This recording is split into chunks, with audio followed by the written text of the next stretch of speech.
Hello and welcome to Boiled Down. I'm your host, Greg Astley, Orla Director of Government Affairs. And joining me today from the Orla team is Lori Little, Director of Communications. Hey, Greg, how are you doing? I'm doing all right, Lori, considering everything that's been going on. It's been a while since we've done one of these, but I'm excited to, not be back in the studio, but at least just be on the microphone again and producing one of these. Yeah, we did take a little bit of a hiatus, but it is good to be back doing podcasts again. And we've both been so busy with several things, different directions, but what's coming up on your plate?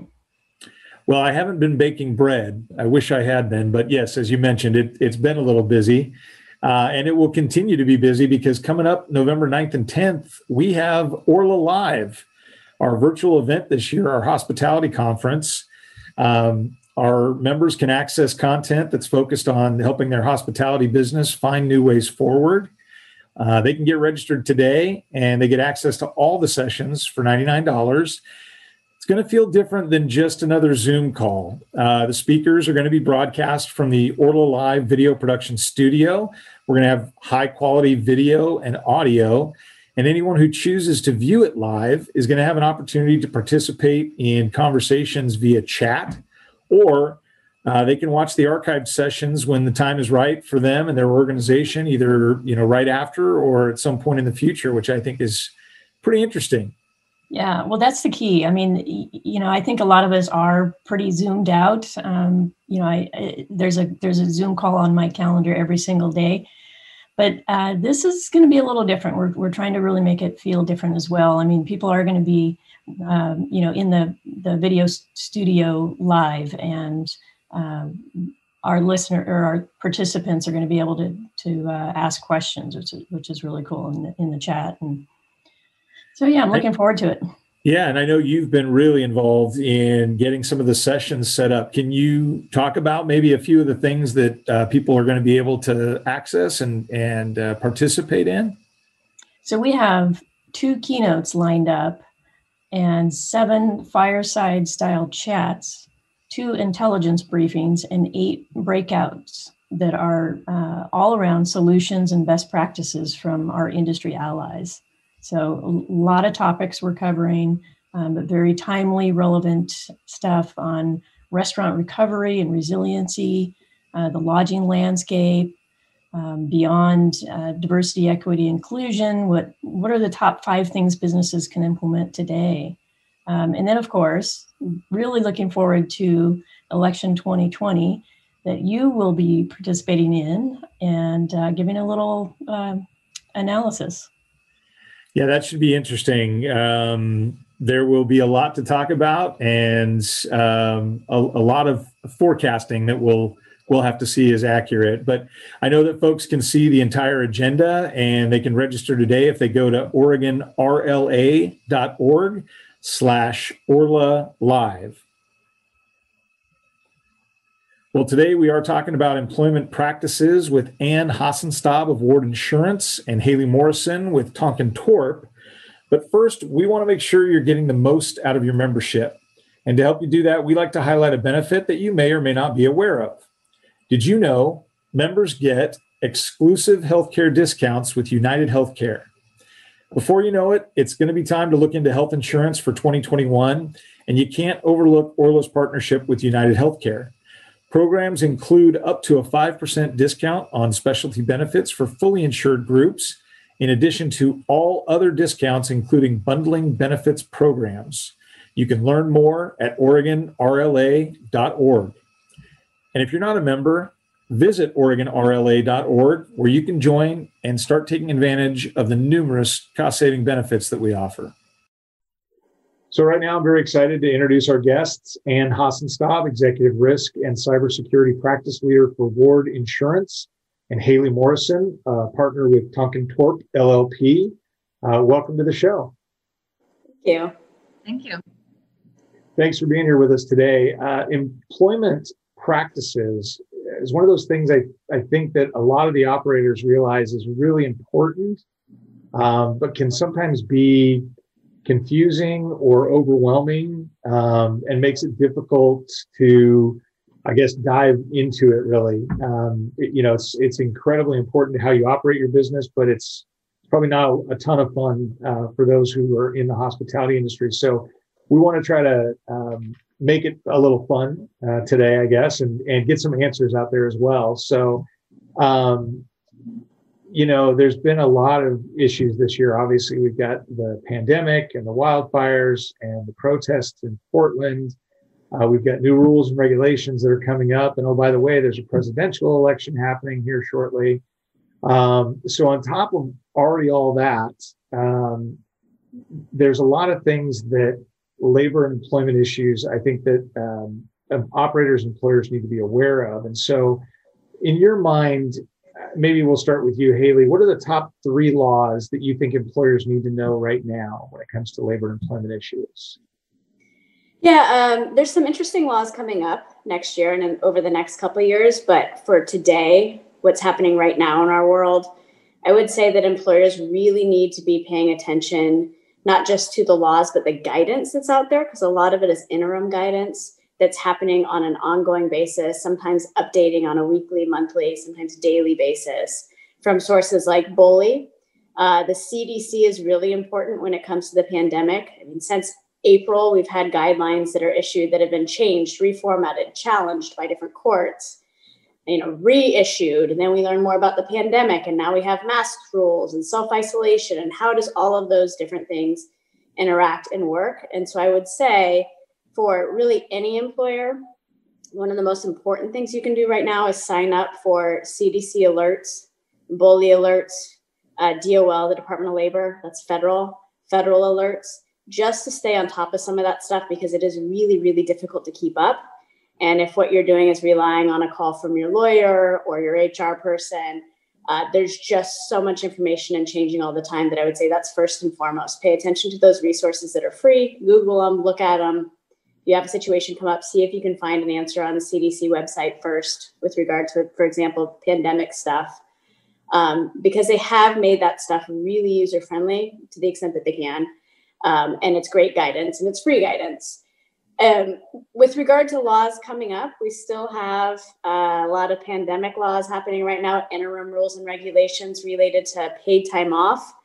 In Oregon in particular, the big rule for 2021, or the big law, it actually went into effect this month, is the Workplace Fairness Act. And that relates to policies and procedures surrounding sexual harassment and discrimination laws.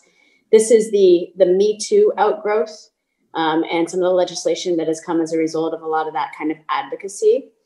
And with the Workplace Fairness Act, again, BOLI has some really good free resources. They have a template policy, but employers really do need to have a written policy now regarding harassment and actually sexual assault too.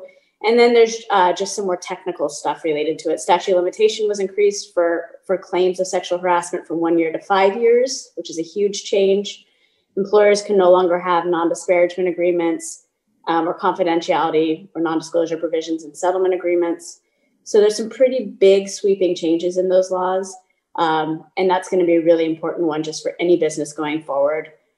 The other big thing coming up that we still have some time is the Oregon Paid Family Leave Act, which is, I think it goes into effect in 2023, but there starts to be some things that we have to do to prepare even going into next year, including additional rules and guidance that will come out. But essentially that turns the FMLA in Oregon's version into paid family leave for 12 weeks for all employers in the state, including employers that only have one employee. So that's going to be a big one. That's great. I want to jump back real quick to the workplace fairness doctrine, because that came up recently, some other communication that we saw. And I think it's one of those that maybe is creeping up on employers, and they're not as aware of it because of everything that's happened since it passed, and what we've been dealing with since March, obviously, but obviously a critically important one for both employers and employees. So glad that you mentioned that as one of those two that people need to be aware of. And obviously we're coming right up on that with 2021 around the corner. Yeah, and actually employers are already required to have those policies in place as of October 1st of this year. Yeah. So it's time to get them. If you need an interim policy just until you are able to consult with HR or your lawyer, Bully does have a template policy that you can use. I think that the Bully template policy is pretty good, but there's ways to make it more user-friendly, which I prefer to do if you're going to disseminate those kinds of policies to an employee population. But it is really important. So Band-Aid is the Bully policy until you have a chance to do something else. That's great. And just to clarify, you said that went into effect October 21st this year. October of this year. Yeah, just this month. Yep. Yeah. And anything that you can think of in terms of laws that employers need to know about from your side?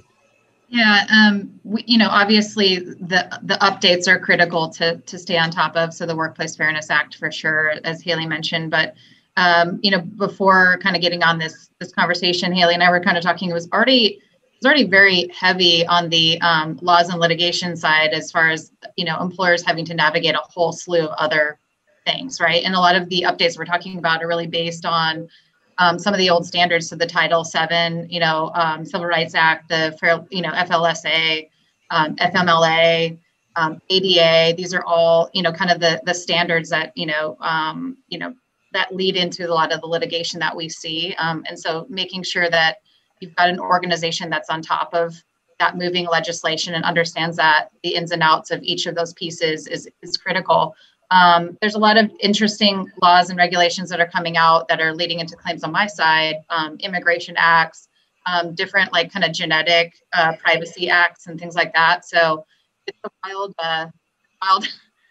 rodeo out there, but staying on top of that stuff. There are resources out there. There's a lot of great Bully resources to stay out. Like Haley was saying, when these updates come out, definitely utilize the templates that are being available and kind of implement.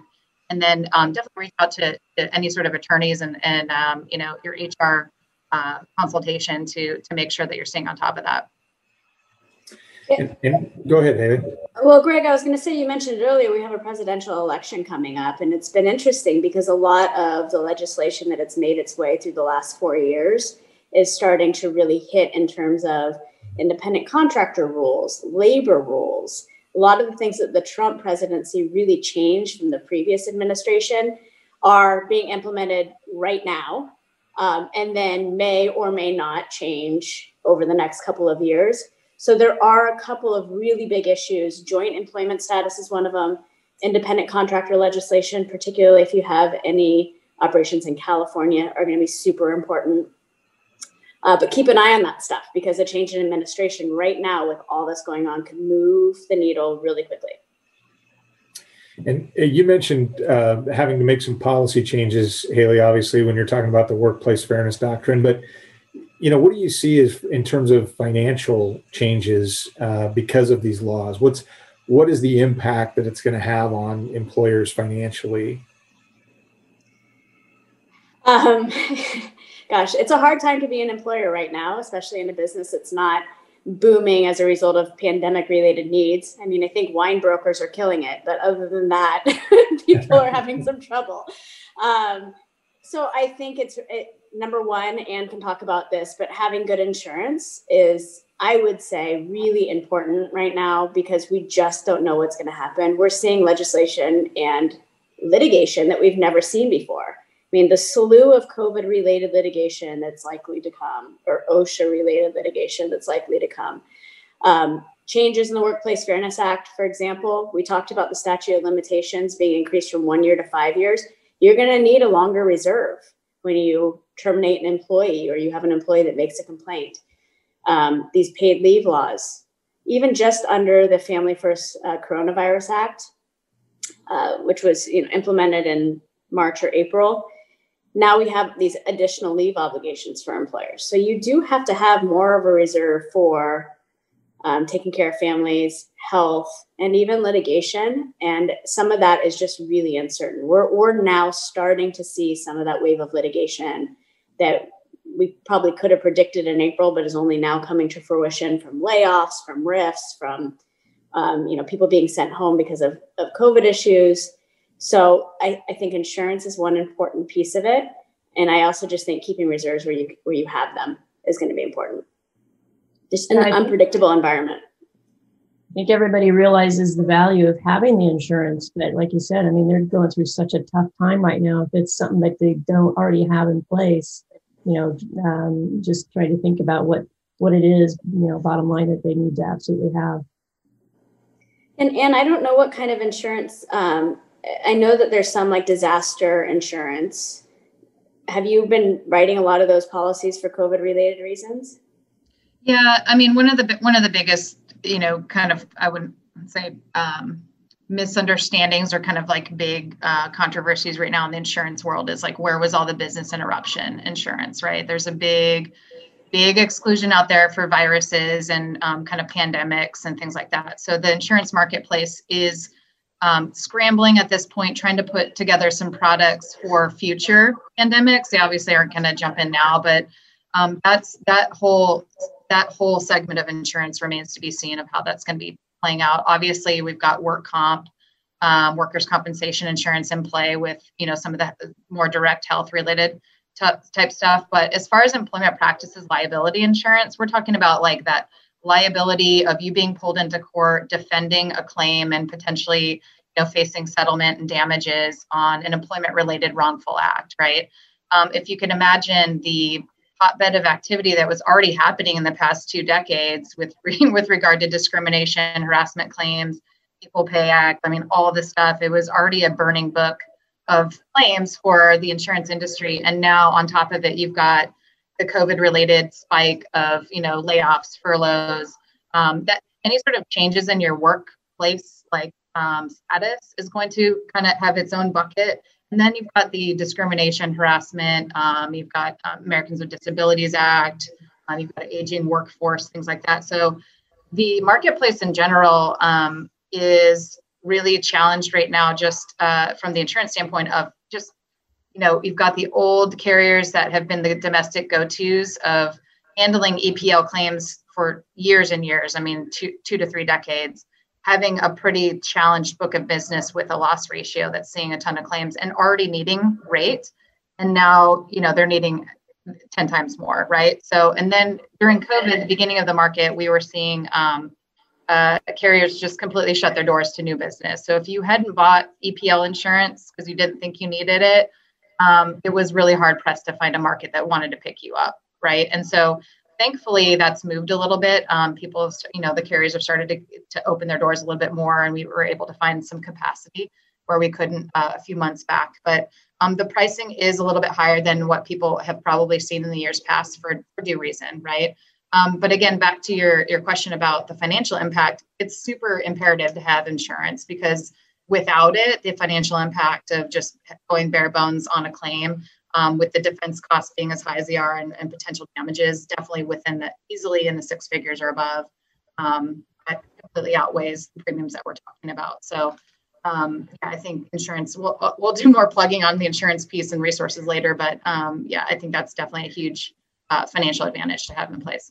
So you mentioned, obviously we're seeing an increase in premiums, and are you also seeing that increase though in coverage for people that are seeking either for the first time, or if they're re-upping their coverage, are they trying to get more coverage at this time? Yeah. And, unfortunately it's always a challenging time to increase the coverage, right? When there's a big need and there's an increase in claims and things like that. But the good news is that there is a ton of market capacity globally. There's, hundreds and hundreds of carriers that are writing EPL insurance. There's all different types of ways to put programs together. You can kind of do what's called a quota share and get multiple carriers involved and participate in that way. Increase limits, have multiple carriers sit on top of each other and kind of share risk. We're definitely seeing requests for increased limits, and we're getting creative with building that capacity out. So that's been good. Great. Well, let's shift gears here for a moment, and let's talk about, I guess, the concept of free speech or protected speech in the workplace. As we talked about, there is a presidential election, and sometimes tempers can run high when you're talking politics in the workplace. But if you've got employees who want to participate in protests, how can you provide as an employer a safe working environment, but also try to protect your company's reputation while allowing an employee the ability to have their right to free speech? Is there a magic formula there, or any words of wisdom? If only it was so easy that there was a bright line rule on this one. This is going to be so fact dependent, but the rules for protests and free speech are a lot like they are for social media use. You can't really prevent your employees from expressing their views and their opinions in their own life on their own time, but you have a right to exclude it from your workplace. And it needs to be viewpoint neutral. It needs to be, political affiliation neutral. You can't just say, if you want to talk about Trump, you're not allowed to do it here, but, here's a Biden sticker for your cubicle. Can't do that, but you can have policies that say no political speech in the workplace, no handing out of materials, no solicitations. It's fine to exclude that from the workplace. As far as what employees do on their own time, really the key takeaway there is that they are doing it on their own behalf and not on behalf of the company. They are not expressing views of the company. They are not speaking on behalf of the company. And then just some common sense. If you have an employee that engaged in violence, regardless of whether it was at a protest or otherwise, then you have some different options than just saying, I don't want you to attend that rally. So there are some behavioral concepts there, but they are nuanced. And whether or not it's defensible is going to depend in large part about how that actually comes into the workplace and reflects upon the workplace more so than the behavior itself. Sounds like a sort of a fine line there. What about on the person? If they wanted to come in and wear a political shirt, during work hours, can that be included in what those policies outline? Yeah, and I would say to the extent that you have a dress policy or workplace policy before protests, you lean on it heavily and you say, here in our policy, it says no graphic shirts, no media shirts, no slogan shirts. That's always been in place. That still is in place now, whether or not we're in an election year. If you don't have something like that, again, the expectation is that whatever you are disseminating as a company policy is viewpoint neutral. So if you have people that are coming in and they're wearing graphic T-shirts and they're politicized and it's causing workplace distractions, what we talk about is not what's on the shirt. We talk about the workplace distraction. Hi, politics is super distracting in the workplace. This is a memo to all employees. We're no longer allowing, shirts that state a political affiliation.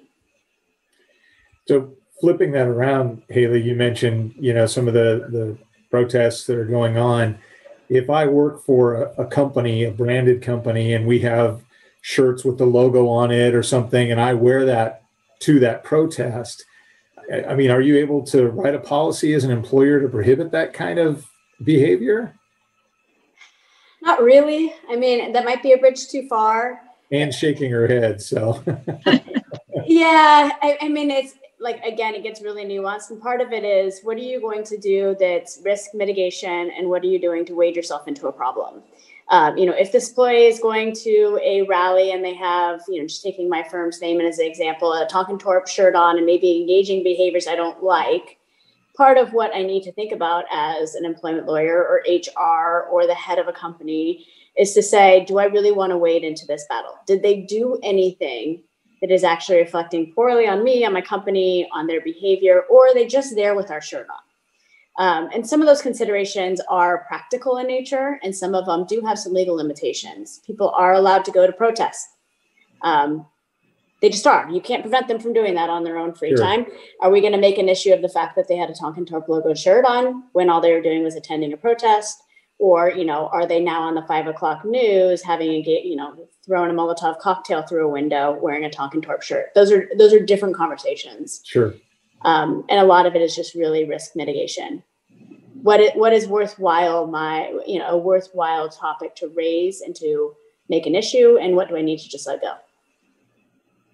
Yeah. I know this has come up, particularly in Portland, where employees, they don't want to come into work if they know that there's going to be protests and potentially,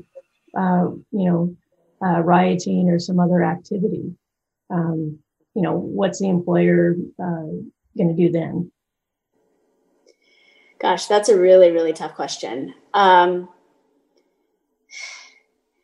think that if there is a realistic threat that is causing safety concerns for an employee, we need to be understanding about that as businesses, separate from any legal liability. But I also very often would advise clients, which lawsuit would you rather defend?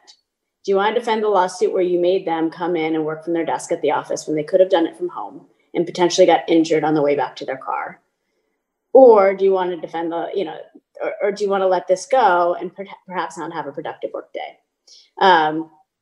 Some of that's just a balancing, of practicalities.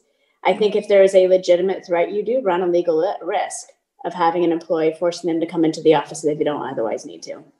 You have some, like negligence claims, some tort claims. You also just have angry employees that are going to find a reason to sue you, whether or not the actual cause of action is justified or not.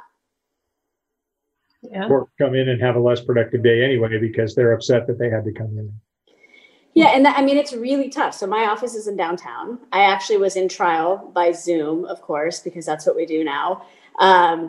During the height of the protest, right when George Floyd was killed, and I was, looking out my window at 2:00 in the morning to protest and thinking about how I'm going to get back to my car. I didn't have anybody forcing me to stay in my office, but had I had somebody forcing me, I would be very concerned about that kind of, overlording of my safety and my time. So if you can do it from home, if it's a risky environment, let them do it from home. If you really can't, then find a safer way to get them there. Maybe you hire extra security. There's a lot of other options rather than just being ambivalent to somebody else's safety concerns. And did you want to jump in there as well? You're reading my head nods and no, I agree with Haley completely. And obviously you can hear that it's not a black and white answer to these questions, right? I was just kind of, having a reaction to it's from the claims that I've seen on the employment side. Anytime you're stepping outside of what that individual is actually doing in their actual course of work for you and under your roof, under your employment, if you're stepping outside of that into, back to that question of if they're going to protest and to Haley's point, they're allowed to go, right? I think that's when you kind of need to pause and take stock of the policies and procedures that you're putting in play. And are they directly related to the actual employment of the individual under your guidance versus what they're doing in their personal life? That's kind of the big distinction. And one of the things that we have as resources to lean on is making that phone call to an attorney to figure out, what can I do and what I can't do in the circumstance. What's the best course of action for these individual situations? Because as you can see and hear, it's all. There's all different, types of scenarios that can come into play. So. Okay. All right. Well, that seems like a good point for us to take a quick break, and we will be right back. Food production and preparation require tremendous resources, including farmland, clean water and air, labor, and energy. Yet millions of tons of food are wasted each year. As food professionals, we have the power to eliminate significant amounts of food waste. Metro has resources that can help us get started, including free videos, toolkits, and more, including a webinar from Lean Path Executive Chef on the top 5 reasons for food loss and what you can do about it. Join restaurants and businesses across the region in preventing food waste. Visit foodwastestopswithme.org to learn how to get started today. Welcome back to Boiled Down. We're discussing employment practices with Ann Hasenstab and Haley Morrison. And we're going to talk about the COVID-19 situation, layoffs and furloughs and leave issues, because each of those are different. They all kind of got lumped in together, I think. But when employers are employers required to provide paid sick leave for an employee who might be experiencing COVID symptoms? We get that question a lot. Yeah, they are. That's part of the coronavirus relief package that was issued by the federal government back in April. The 2 weeks, it's 80 hours. We call it 2 weeks for shorthand, but really it's 80 hours because it's based on the employee's regular work schedule. of paid sick leave time off for COVID-related reasons, including waiting for the administration of a test if they're having symptoms. And I guess what's the trigger, or is there a bar that, I mean, can somebody just walk in and say, I don't feel very well, or I couldn't taste my coffee this morning and I think I have COVID. Can I get my 80 hours? Yeah, so a couple things there. The answer is yes. I mean, take them at their word. They're going to exhaust their sick time. If they're lying, then they're not going to have it later, fine. But you don't want to take the risk that you're not believing in the credibility of an employee that is potentially has COVID symptoms. The other part of it is that it's up to 80 hours. It's not a straight 80 hours. So if the employee can't taste their coffee in the morning, they go and have a test, they test negative, they follow the CDC guidelines, whatever they are at the time, as they change a lot, and engage in the isolation that's required, you can return them to work. So maybe that's 3 days, maybe that's 5, maybe it's 2 weeks, but it's up to 80 hours based on need. And can an employer require a test if somebody comes and says, I think I have symptoms? Yes, an employer can now require a test. The employer should provide it to the extent that they can, and really they just should. And yes, you can. It's really interesting because the ADA, the Americans with Disabilities Act, has changed a lot, at least as on a temporary basis with regard to COVID, because all these things that we weren't allowed to do, that employers weren't allowed to do for decades, they now are taking temperatures of all employees when they come into the office. I remember the first time somebody asked me about that in February or March, I said that you absolutely cannot do that. And you absolutely could not do that until one day when you absolutely could, and you should. So those things are changing a lot, but there is more flexibility with those kinds of disability laws now to be able to root out any COVID symptoms, until we hear otherwise from the CDC. That's going forward. We can ask people to take tests if they're having symptoms. We can take the temperature. We can ask about COVID symptoms, all things you couldn't do before. And once someone's exhausted that 80 hours and they come back and say, hey, I can't taste my coffee again this morning, you give them the test and they test positive. Is it just at that point, if they have any additional sick time that they can use, or is it just unpaid leave if they don't have any? Yeah, it's an 80-hour limit. So that's what you're required as an employer to pay underneath the FFCRA. They can always take sick leave that's provided under the Oregon paid sick leave law, or anything that you have as an employer as a policy. PTO, you can always add that and utilize those banks that they have, but otherwise it's an unpaid leave. Okay. Lori, did you have a follow-up? So is all leave under the Family Medical Leave Act now paid leave? It's not. So this gets complicated, and I'm going to try not to make it complicated, but I have to look every time again. So here we go. Under the Family Medical Leave Act and OFLA, Oregon's equivalent, they now have extended temporary rules that mirror the Coronavirus Relief Act when it relates to children and school closures. So there is a paid provision under all of those laws that will run concurrently for school closures and the need to stay home and take care of kids. So you can get essentially that entire time covered by some portion of pay with a combination of those laws. If it's not related to a school closure, then no, it's not paid. So take FMLA for a medical leave that's unrelated to COVID. We're now not talking about the FFCRA at all. We're back to just FMLA and OFLA, and that's unpaid leave. That is up until the Oregon paid family sick leave law that we covered a little bit earlier kicks in 2023.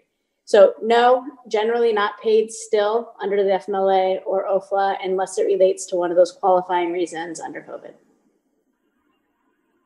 Thanks for clarifying that. Oh, I clarify it so well? Do you just feel like you just... I think we said at the beginning, these are very complicated topics, and it's hard for employers to understand it. So even a glimmer of understanding from you to them is going to be helpful, and then they can always seek more professional advice if they are still confused, which I always am. But yeah, I think the helpful dividing line with the Coronavirus Relief Act is really understanding that the sickness stuff, the paid sick leave, is this 80 hours. That's the 2 weeks, up to 80 hours. The balance of the package was related to having to stay home under quarantine hours and take care of children. And so that's when you get into this extra period of time that runs concurrently with the FMLA or OFLA, and is paid because it's relating to having to care for children that would otherwise be in school. So it's a really interesting dividing line, but that's where we are. And in Oregon, with our schools not being open for in person, I mean, that automatically kicks in, or that's just, it's there and you can take advantage of it if you need it? Yeah, I mean, there's a couple extra requirements that are not going to be hard for employees to prove for the most part, but it's the school closure. You don't have other daycare choices, like a spouse at home or a grandparent or your regular babysitter. And there are certain certification requirements that you can require of an employee to prove that that's the case. But generally speaking, it's going to be a pretty easy burden to get that extra time underneath the FFCRA. Okay. And can an employee continue to claim unemployment benefits if they don't return when they're called back to work, if they were, I guess, furloughed, right?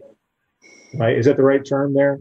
Yeah, it could be furloughed or RIFT or, people are using a variety of terms because now they're interchangeable. In our former life, those two terms were not interchangeable, and now they seem to be. The laws are more neatly aligned, at least with regard to the pandemic.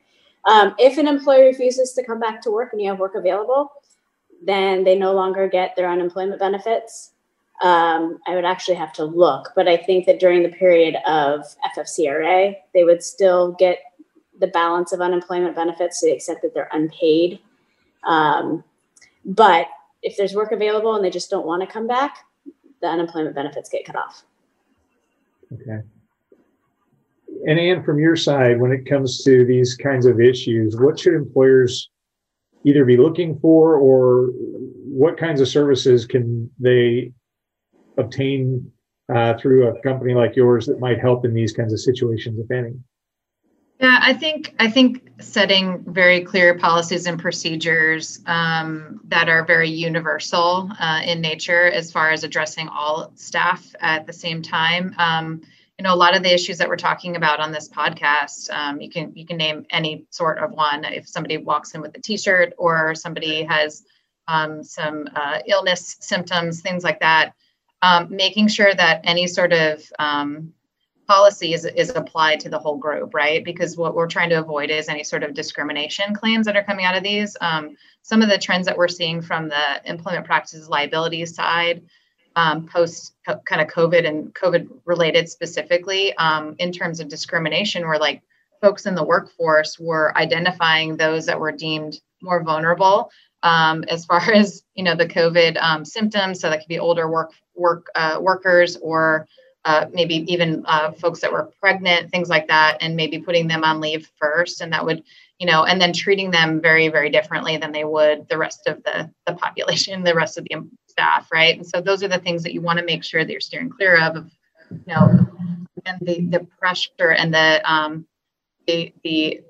pressure cooker situation that we're in, as far as, the financial heaviness of what's happening, and trying to, save our companies from not shuttering and things like that. I can completely understand, wanting to avoid some of those situations where, you're identifying, I have the highest risk over here. Let's take action. But I mean, that's kind of the last thing you want to do. You want to make sure that the policies are really universal internally. So that's probably my best guidance based on what we've seen from claims. And since these are laws, and those laws are changing, obviously, as we've talked about, should they also be policies then that you have written into your employee handbook, your policies and procedures manual, or is it enough that it's out there and you just make people aware of it in the workplace?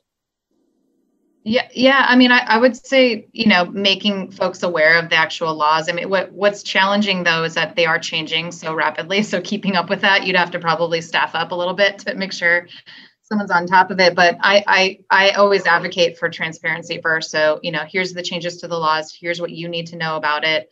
What I'm really digging into is more, these anti-harassment, anti-discrimination policies that are really standard code of conduct at this point, but making sure that they're keeping up with the changes in the laws and legislations, and very clear about, what anti-harassment, anti-discrimination means relative to our current, 2020 issues, right? So like the political unrest could be addressed in these policies, the, COVID symptoms, things like that, could be written in as well. So making sure that culturally is clear within those policies, I think is important. So you both mentioned in different ways kind of the anti-discrimination and some of the accommodations and things. When it comes to ADA, and there was, again, changes from when this first happened to where we are now, but masks, for example, when we first had face covering mandates, people were told, well, if you can't wear one because you have asthma or claustrophobia or something, then you just don't have to wear one. And then it was, well, you still have to make an accommodation, which means either, getting your stuff at the curb or, somehow accommodating them still, but they couldn't just come into your establishment without a mask. So both from an employee and a customer standpoint, are there other accommodations that you can or need to make? And what if an employee, for example, refuses to wear a mask or a face shield, period? Yeah, so the ADA has different laws as it relates to consumers and and employers. So those are two different things: public accommodation versus employment laws. We now have statewide mandates and requirements, so I think that makes it a lot easier on the consumer front. You do have a right to turn away a customer that won't wear a mask when our governor says you have to do it as a matter of law. On the employee side, it is a requirement, just like it is for any other business now, to have people wearing masks, particularly in public areas or areas where they're around other people. And this is one of those areas that's changing. Anna and I were just talking before this call about the slew of OSHA requirements that are right now coming out. And that's a whole other topic in and of itself. But a lot of this is really being legislated and mandated in a way that takes some of the guesswork away from employers. Right now on the ADA side, setting aside all the OSHA requirements, you can require employees to wear a mask, particularly somewhere like Oregon, where we have these legal mandates at this point. If an employee cannot, because of a disability, a qualifying disability, you mentioned asthma, if there's some reason why they can't wear a mask, you do have to engage in that reasonable accommodation discussion that you would with any other job requirement. So same process. You engage in a conversation, you get a medical note, you find out what the employee needs, you brainstorm other options, and you figure out a way to accommodate. And if you can't accommodate it, then the employee can't come to work. But you really have to have that interactive process conversation to get to the bottom of whether or not there is something that you can do that allows them to do their job while also still fulfilling this requirement of keeping other people safe. It might be face shields, it might be a bandana, it might be a scarf. Hard to say what the solution is in any given circumstance, but you do have a right to require them to wear masks. And I know the OHA and the governor have come out now and saying face shields are not adequate. You should really have the face covering. In our industry in particular, working from home is not always an option. As a server or someone who works at the front desk in a hotel, you can't do that from your couch. So what about when working from home is not an option? You mentioned you have to try to find an accommodation, have that conversation. I guess, does it come down to either you have to follow the rules, or we've tried to make accommodations and we can't, and so you can't work? What are the options, I guess, at that point? Yeah, it really does basically come down to that. So the law requires, outside of the COVID context and otherwise, that you make a reasonable accommodation for a disability that allows the employee to do their job. So if there is not, it's two parts. If it's not reasonable, work from home as a server, that doesn't allow an employee to do their job, that, either one of those two parts of the formula makes the whole thing fall apart. So you have to engage, like I said, in that interactive process to find out if there is a reasonable accommodation that the employer can do without, it's called an undue burden, but essentially just tremendous cost or disruption to the business. If there's a solution, you got to find it. If there's not one, then you're outside of the ADA. Then the employee is no longer qualified to do their job. Yeah, you touched on this a little bit about, if somebody has asthma, and I'm thinking more in terms of the customer coming in, and with ADA considerations, there are certain questions that you can ask and not ask, obviously. But are there any other accommodations that need to be made in that arena? From a consumer coming in? Yeah. Yeah, that's a little bit outside of my wheelhouse, to be honest. That title of the ADA, my assumption would be, and without speaking too far out of turn, is that to the extent you can still, service the consumer without being discriminatory, you should. So curbside service, keeping them outside of the restaurant. I actually don't know what those solutions are, but I imagine the CDC has got it pretty well covered. Mm-hmm. I'm curious to get your opinions, both of you, on a law that was passed in Illinois earlier this year. And it's one that we're considering here in Oregon that would make it a Class C felony to assault an employee of an establishment when they're trying to enforce the face covering mandate. I think this was more of a problem early on when people were very resistant to it. I think people have become more accustomed and accepting of it, but had you heard about that? Do you have any thoughts on that? I hadn't heard about that. I'm not surprised. I think it's a good idea. Got to protect employees who are doing their jobs to enforce the laws that our state or our governor or city set out. So it's really, really difficult as an employer to ask your employee to put themselves in harm's way without any kind of protection. Yeah. Anne, any thoughts? I hadn't heard of that specific law passing in Illinois either, but I agree. I think it's probably something to consider to add that extra protection for employees, just to walk through those state mandates, because it is a real scenario that's happening quite a bit, especially in the hospitality sector. Unfortunately, wearing a mask has become it's a mixed bag of safety precautions, and also it's bleeding into that political statement and environment and stuff like that. So it's really a contentious situation. It's not just all about safety half the time, So that's where I think again, that pressure cooker situation, anything that can help the employees kind of like fall back on the law and help protect them is important. So yeah. Yeah, for us in particular in the hospitality industry, in a lot of cases, it's somebody's first job. They don't maybe have a lot of customer service experience. And so dealing with, angry or belligerent customers can be challenging for sure.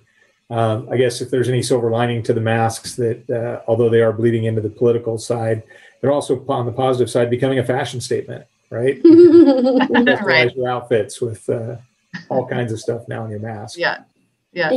And just from a practical standpoint, it wouldn't hurt to have a designated person on each shift whose job it is to enforce those rules that's not a rank and file employee.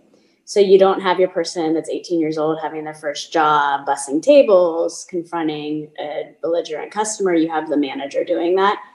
And that's the kind of thing that you might want to set forth in a policy or a posting that's in the kitchen or the break room that says, this is our policy with regard to customers that need to be spoken to about masks. You have to report to the supervisor on duty rather than trying to handle it yourself. Provides protection for the restaurant and also for the employee that's trying to figure out how to do their job and also be in an incredibly uncomfortable situation. Yeah, and we'll talk a little bit about this, and we have already on this podcast, but the OSHA rules that you mentioned, the infectious disease standards, for example, requires a safety officer be designated. They can have other job duties, but obviously, if you have somebody clearly in charge of those kinds of responsibilities, it does take some of the burden off of the frontline employees who may be interacting directly with the customers. Yeah, what I would hate is to be in a situation where the company is disciplining a rank and file employee for not having enforced a mask rule when that employee is incredibly uncomfortable and feeling unsafe, because that's just a lose-lose situation for everybody involved. Whereas if you have people that are trained or it's part of their job expectation and they fail to live up to it, they have to do their job in order for everybody else to do theirs. Well, as I mentioned, I think this is becoming less of a problem than it was, but early on, there were some incidents of violence against employees. And so whether it's coming from, customers or whether it's internally, I think we've used the phrase pressure cooker situation right now.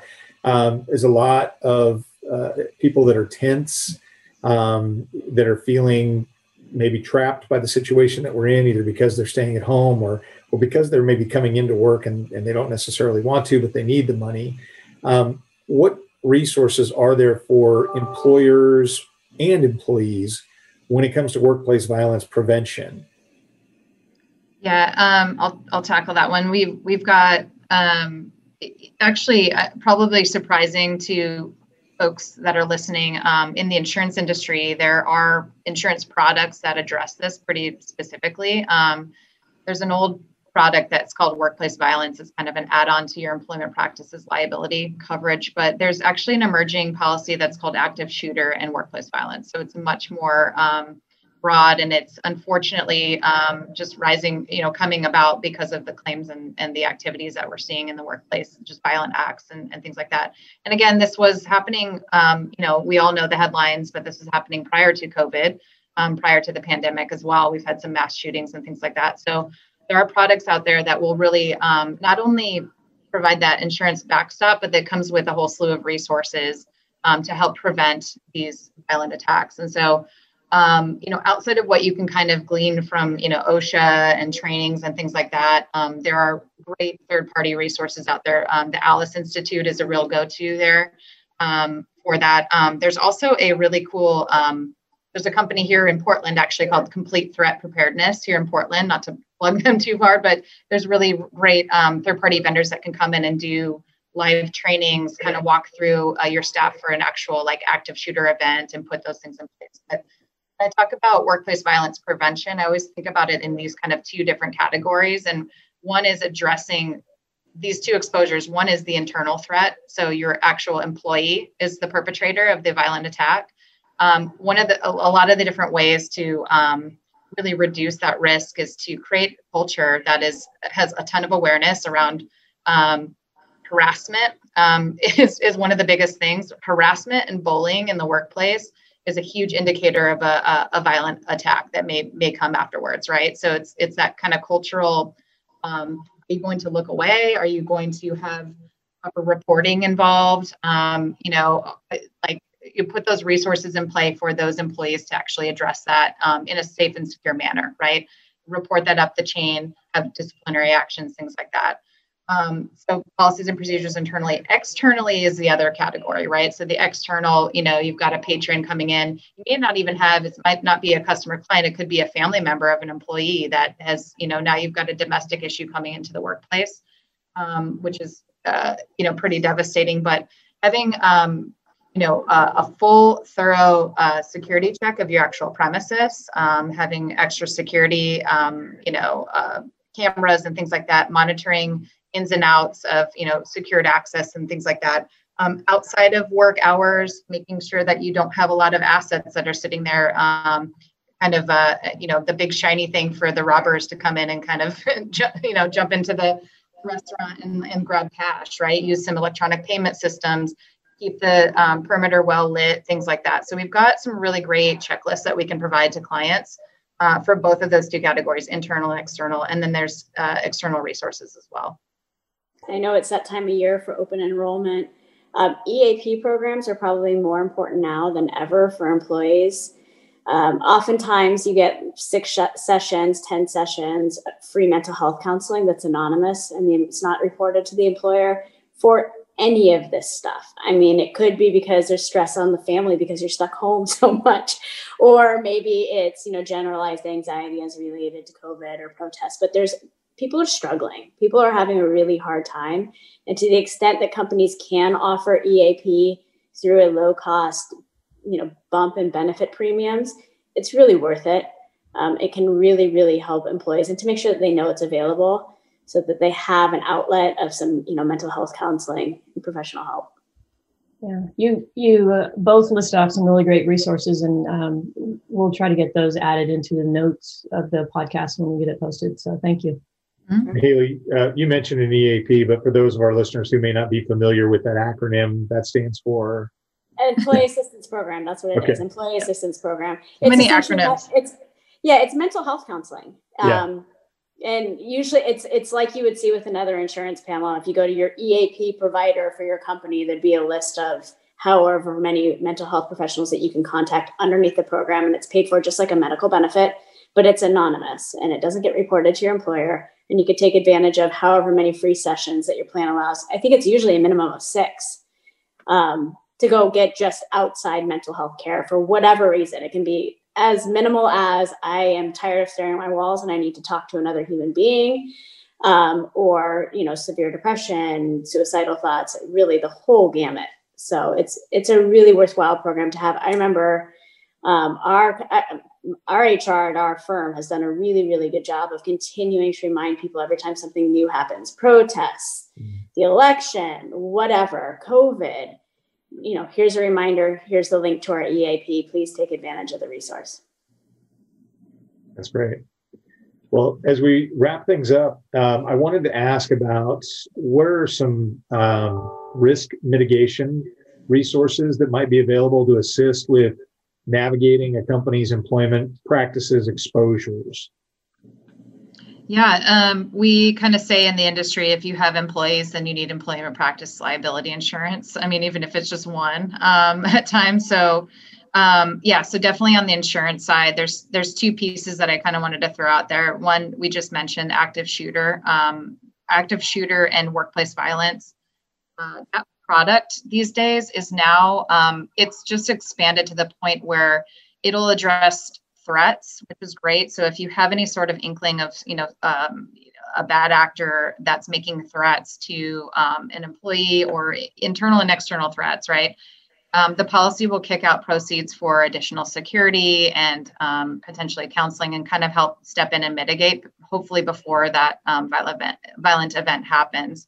The additional expansion to that policy is that it's going to be picking up business interruption costs. So if there is a violent event kind of post-event, and the business needs to shut down, there is some economic damage payback that can be found in that policy, as well as legal liability. We actually had a situation where we did have a violent attack on one of our insured's premises, and it was an employee that came back on site and harmed 5 individuals, one of which was a job applicant on site. So if you can imagine, and I don't expect everyone to be familiar with all of the work comp laws and things like that, but work comp generally is focused on employees. And outside of that, when you have customers, patrons, other folks that are being harmed in your premises, we want to make sure that we've got some sort of policy that can address those scenarios as well. And so the increased coverage on the active shooter also will pick up full medical costs. It'll pick up that legal liability piece. It's pretty expansive. So I would definitely recommend members looking into that.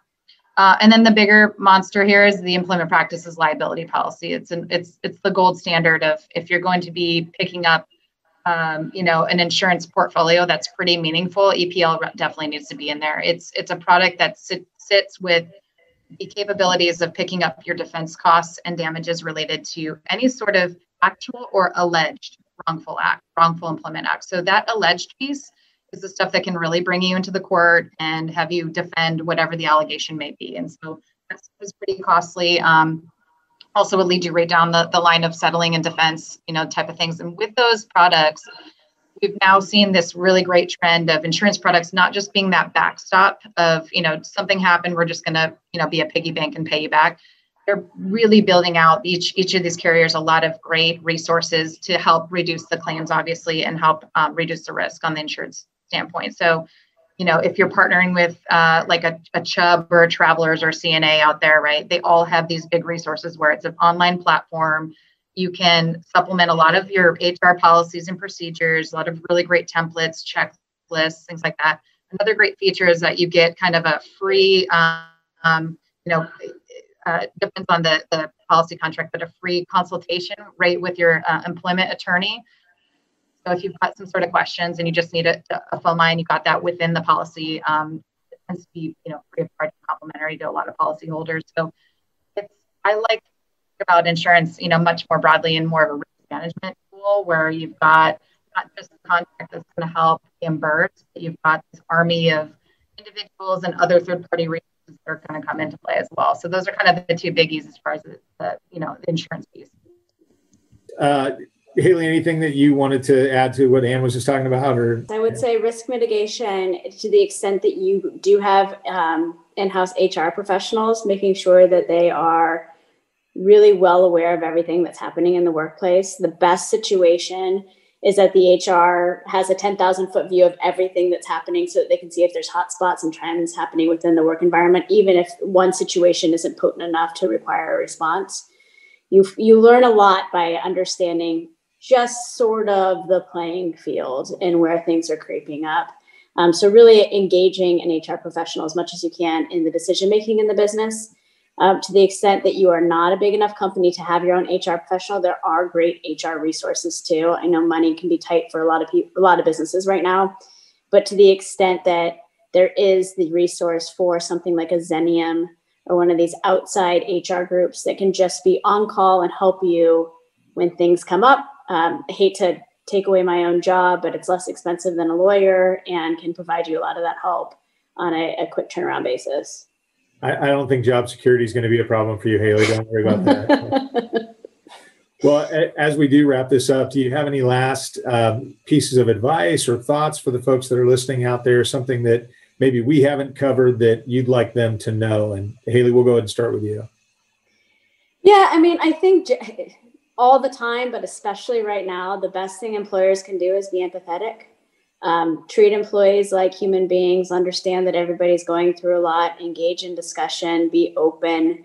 There are a lot of legal problems that can be resolved through communication between two people that are willing to listen. And I think sometimes that step gets missed, not intentionally, but it's because we've just talked about 15 different laws and it's a web and people are figuring out, what do I have to do? What do I need to do? What should I do? But just going back to saying, okay, I understand you don't want to come to work. Can you tell me a little bit more about that? And how can we resolve this for you so that we're not fighting about whether or not I owe you leave, but instead can come to a solution that's going to make the employee feel valued and also serve the business. The last thing I would say is that people usually sue when they're pissed. So if you can keep them from being pissed off, they're probably not going to sue, even if you didn't do something exactly right. Try to do it right. But everybody just wants to feel like they're being taken care of and that their needs are heard. And if we can start there, so much of what lands on my desk would not be there because so much of it is just misunderstanding or anger or resentment that could have been avoided. Well, that's great. Well, if your job is in jeopardy, it sounds like you have a future career as a counselor or some sort of adjudicator working with folks to mitigate those problems before they get to the desk there. If you could let my kids know that would be great. They think I'm full of nonsense, but. And any last thoughts or yeah, I was thinking the same thing, but I've been thinking a lot about this word inward, just because I know that a lot of folks, even on a personal level, when the pandemic broke out, they really went inward. I mean, we're stuck in our homes. People started baking bread, and everyone was starting to, homestead a little bit and kind of like really dig into their family life and things like that. And I feel like that can translate pretty well into the workplace. I think if leadership really focused on workplace culture and really started to kind of create that culture advocacy and encouraging employees to accept, differences, accept, challenges that may be, very individual to each person, and how you foster that is important, just opening those lines of communication, allowing employees to get to know each other and things like that. And I think that really helps to kind of diffuse situations that, can tend to blow up just based on the not knowing and the reactive nature of, us being humans. Right. So I think that's one of the biggest things of just creating that good culture and forming that team approach around, how are we going to tackle this challenging environment together. Right. So there's my warm and fuzzy for everybody. Yeah. I think that's great. Well, thank you both. We're going to take another quick break and we'll come back with Advocacy Watch. Are you in need of quality alcohol server training and certification? Oregon Restaurant and Lodging Association pioneered online server training in Oregon. Approved by the OLCC, Orla's online alcohol server training allows you to get training when you need it, available 24/7. Training and exam costs only $18 and is valid statewide for 5 years. Get started today at OregonAlcoholServer.com. Welcome back. It's time for Advocacy Watch. This is where we boil down some of the local, state, and national government affairs issues that you should be aware of. We're going to kick it off with Oregon OSHA and three issues that they have out there right now. Our president and CEO, Jason Brandt, sent an email recently around these three, one having to do with the infectious disease standard, another having to do with the increase in fines to employers, and the third having to do with redefining the employer responsibility. And you can get more information by making sure that you're signed up to receive those emails from Jason or contacting us at OregonRLA.org. Yeah, and they can also find that information on our website as well. So, a couple of different ways for folks to reach out to us, including our upcoming Government Affairs Committee meeting. We are going to be covering our legislative agenda for the 2021 session, which, among other things, will include to-go cocktails, protecting the lodging tax disbursement, and privacy issues here in the state of Oregon. We'll also be approving a PAC budget, our Political Action Committee budget, and getting input on position papers or white papers for Orla on a variety of topics. So, Greg, if some of our members want to attend that meeting, what do they need to do? Well, one of the silver linings in all of this is that we're able to do Zoom calls now with folks from around the state. So November 12th at 10:30 a.m. is when the next Government Affairs Committee meeting will be. And if you're interested in attending that remotely, you can contact Glenda Hamstreet here at Orla and let her know at ghamstreet@OregonRLA.org. Just let her know you'd like to RSVP for the Government Affairs Committee, and she'll send you the information. Great. The last thing we want to bring to people's attention is the efforts by Orla recently on convincing the governor's office to remove the 10 p.m. curfew for bars and restaurants and the 100-person cap for indoor dining or gatherings. We recently sent out a phone to action alert and asked people to send letters, emails to the governor asking for removal of both of those items. If you're not signed up for those phone to action alerts, you need to be. These are alerts that we use when we have a crisis like this come up, and we need to get your input and your help in contacting elected officials. And Lori, if somebody wants to sign up, what do they need to do? Yeah, it's actually pretty simple. If you have a smartphone, you just text Orla, O-R-L-A, to 52886. And it's a simple little sign up there. So we promise not to inundate you. We're trying to make sure that we're judicious in our use of these phone to action alerts, but it seems like more and more there are critical issues that we're dealing with in the hospitality industry, and we do need your help in contacting our elected officials. So please sign up today.